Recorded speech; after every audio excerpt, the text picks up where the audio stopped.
Hello and welcome to video 4 of 10 in my Python 3 crash course. In this video, we're going to be going over loops. Loops help you repeat chunks of code so that you don't have to keep writing the same lines over and over. Let's look at an example where we might need to use loops. So here I have 3 print statements that each print hello. So it's just repeating the same code 3 times. And let's run our code. And it prints hello 3 times. But what if we wanted to print hello 100 times or 500 times? You can't just write it over and over again. That's why we need loops. For these type of situations where we need to write code over and over again, loops are our friend. So in Python, there are 2 types of loops, the while loop and the for loop. In a while loop, the chunk of code keeps repeating as long as a condition is true. But once the condition becomes false, then it will stop the loop or break out of it. In a for loop, the code will keep repeating for a specific amount of times. You use a for loop if you know how many times you want code to repeat. So let's start with while loops. So I'm going to create a variable called count and set it equal to 1.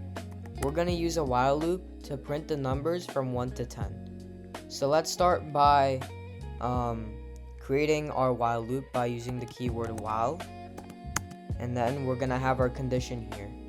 And it's going to be count less than or equal to 10. And then we're going to finish it with the colon. Now here is where we put the chunk of code that we want to repeat. So let's start by printing count so that on every single loop it will print the number. And then we're going to add 1 to count every single time. So what this does is it checks if count is less than or equal to 10. And if it is, then it will run the code. It will print count and then it'll add 1 to count. And then it'll keep repeating until count is greater than 10, and then it won't satisfy the condition anymore, so it will stop. So let's run our code and see what happens. And as you can see, it prints all the numbers from 1 to 10. But when using while loops, there's something you have to watch out for: infinite loops. Infinite loops are just like they sound. It's when the loop loops forever. So let me show you an example of an infinite loop. So I'm going to do while true so that the condition is always true. And then I'm going to print loop. And then once I run my code, as you can see, it just keeps on going and going and going and going. When this happens to you, if you are using VS Code like I recommended, then you can easily fix the problem by going to the trash icon here and killing the terminal, and it will stop running the code. Let's look at a real world example of where you might need to use loops. It's not all the time that you need to print 100 print statements, right? So let me show you where you might actually need to use a while loop. So I'm going to create a variable called password and have it equal an empty string. Then I'm going to create my while loop and have the condition be password not equal to Python 123 or whatever you want it to be, whatever you want your password to be. Then we're gonna have password equal input and then enter password. Input is unfamiliar to you, but you'll see what it does in a bit. And then after the while loop, we're gonna have print correct password. Now let's run our code and see what happens.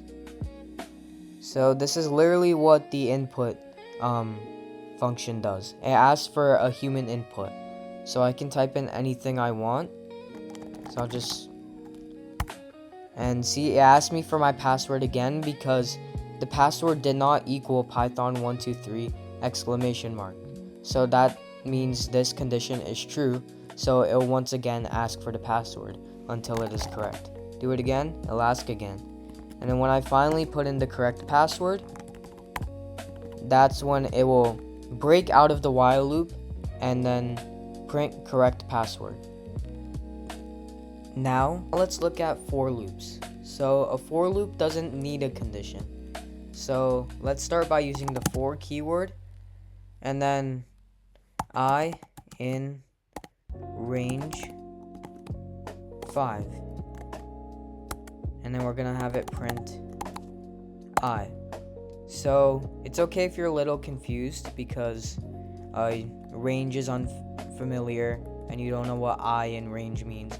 So basically, for range returns the numbers from 0 to 4. So literally, range 5 is 0, 1, 2, 3, 4.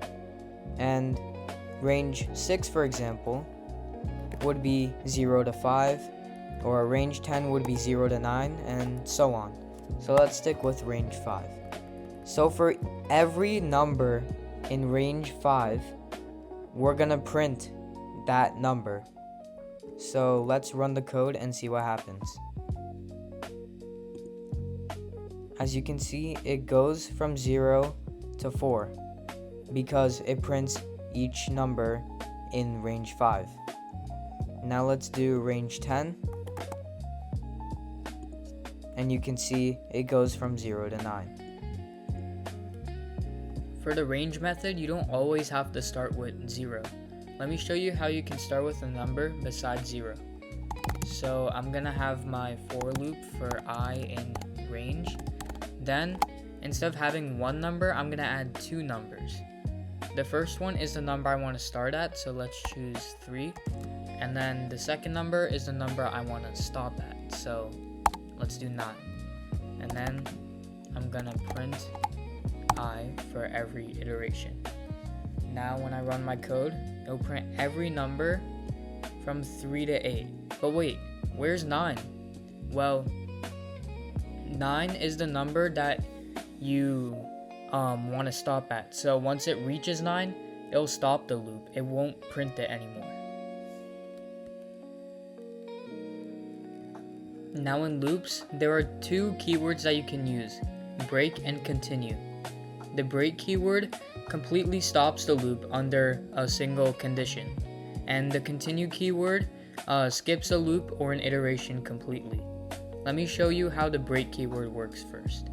So I have my loop set up here, and now I'll show you how you can use the break keyword. So let's start by creating an if statement within the loop. So let's pick a number where we want to stop at and set it equal to I. I'm going to choose 6. Then, under the if statement, I'm going to say break.